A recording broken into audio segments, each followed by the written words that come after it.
اور کتاب میں ابراہیم کا ذکر کرو، بے شک وہ نہایت سچے تھے، پیغمبر تھے۔ جب انہوں نے اپنے باپ سے کہا کہ ابا، آپ ایسی چیزوں کو کیوں پوچھتے ہیں جو نہ سنیں اور نہ دیکھیں اور نہ آپ کے کچھ کام آ سکیں؟ ابا، مجھے ایسا علم ملا ہے جو آپ کو نہیں ملا، تو میرے ساتھ ہو جائیے، میں آپ کو سیدھی راہ پر لے چلوں گا۔ ابا، شیطان کی پوجا نہ کیجیے، بے شک شیطان اللہ کا نافرمان ہے۔ ابا، مجھے ڈر لگتا ہے کہ آپ کو اللہ کا عذاب آ پکڑے تو آپ شیطان کے ساتھی ہو جائیں۔ اس نے کہا کہ ابراہیم، کیا تو میرے معبودوں کے خلاف ہے؟ اگر تو باز نہ آئے گا تو میں تجھے سنسار کر دوں گا اور تو ہمیشہ کے لیے مجھ سے دور ہو جا۔ ابراہیم نے سلام علیکم کہا اور کہا کہ میں آپ کے لیے اپنے پروردگار سے بخشش مانگوں گا، بے شک وہ مجھ پر نہایت مہربان ہے۔ اور میں آپ لوگوں سے اور جن کو آپ اللہ کے سوا پکارا کرتے ہیں ان سے کنارہ کرتا ہوں اور اپنے پروردگار ہی کو پکاروں گا۔ امید ہے کہ میں اپنے پروردگار کو پکار کر محروم نہیں رہوں گا۔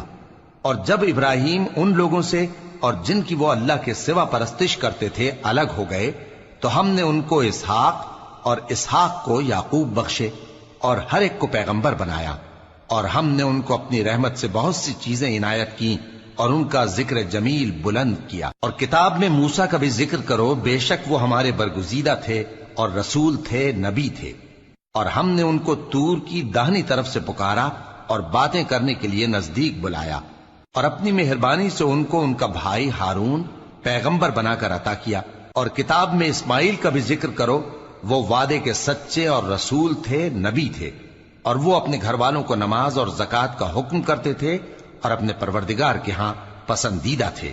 اور کتاب میں ادریس کا بھی ذکر کرو، وہ بھی نہایت سچے تھے، نبی تھے، اور ہم نے ان کو اونچی جگہ اٹھا لیا تھا۔ یہ وہ لوگ ہیں جن پر اللہ نے اپنے پیغمبروں میں سے فضل کیا، یعنی اولاد آدم میں سے، اور ان لوگوں میں سے جن کو ہم نے نوح کے ساتھ کشتی میں سوار کیا، اور ابراہیم اور یعقوب کی اولاد میں سے، اور ان لوگوں میں سے جن کو ہم نے ہدایت دی اور جنہیں برگزیدہ کیا۔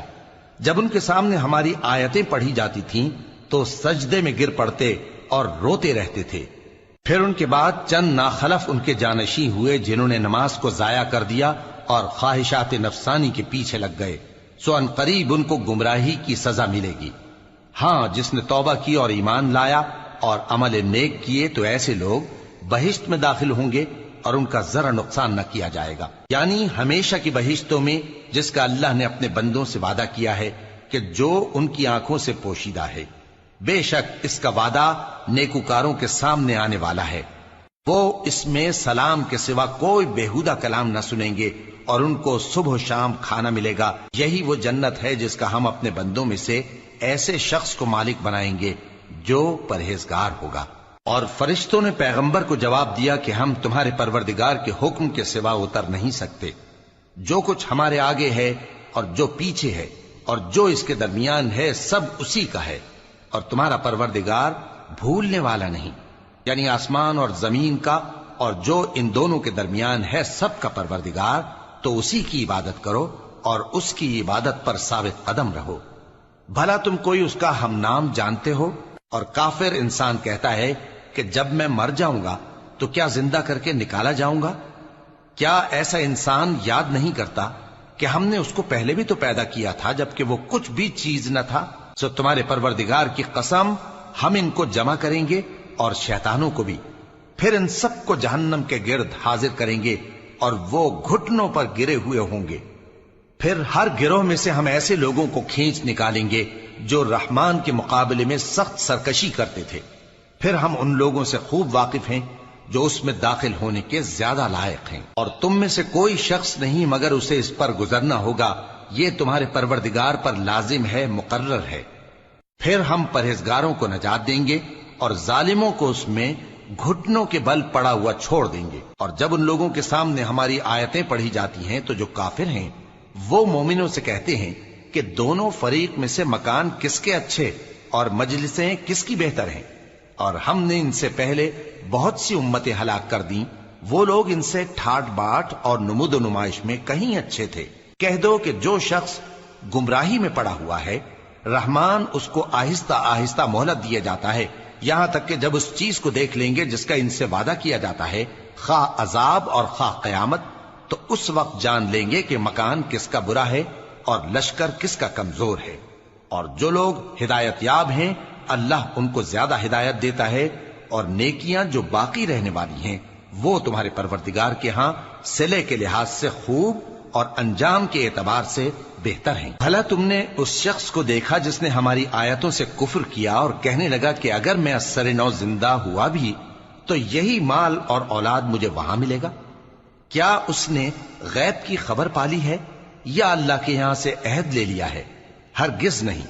یہ جو کچھ کہتا ہے ہم اس کو لکھتے جاتے اور اس کے لیے آہستہ آہستہ عذاب بڑھاتے جاتے ہیں، اور جو چیزیں یہ بتاتا ہے ان کے ہم وارث ہوں گے، اور یہ اکیلا ہمارے سامنے آئے گا۔ اور ان لوگوں نے اللہ کے سوا اور معبود بنا لیے ہیں تاکہ وہ ان کے لیے موجب عزت ہوں۔ ہرگز نہیں، وہ معبود ان کی پرستش سے انکار کریں گے اور ان کے دشمنوں مخالف ہوں گے۔ کیا تم نے نہیں دیکھا کہ ہم نے شیطانوں کو کافروں پر چھوڑ رکھا ہے کہ وہ ان کو خوب اکساتے رہتے ہیں؟ تو تم ان پر عذاب کے لیے جلدی نہ کرو کہ ہم تو ان کے لیے دن شمار کر رہے ہیں۔ جس روز ہم پرہیزگاروں کو رحمان کے سامنے بطور مہمان جمع کریں گے اور گناہگاروں کو دوزخ کی طرف پیاسے ہانک لے جائیں گے، تو لوگ کسی کی سفارش کا اختیار نہ رکھیں گے مگر جس نے رحمان سے اقرار لے لیا ہو۔ اور کہتے ہیں کہ رحمان بیٹا رکھتا ہے۔ ایسا کہنے والوں، یہ تو تم بری بات زبان پر لاتے ہو۔ قریب ہے کہ اس جھوٹ سے آسمان پھٹ پڑیں اور زمین شق ہو جائے اور پہاڑ پارا پارا ہو کر گر پڑیں کہ انہوں نے رحمان کے لیے بیٹا تجویز کیا، اور رحمان کو شایع نہیں کہ کسی کو بیٹا بنائے۔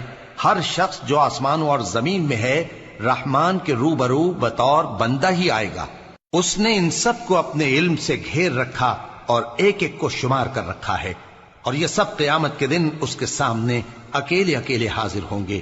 اور جو لوگ ایمان لائے اور عمل نیک کیے رحمان ان کی محبت مخلوقات کے دل میں پیدا کر دے گا۔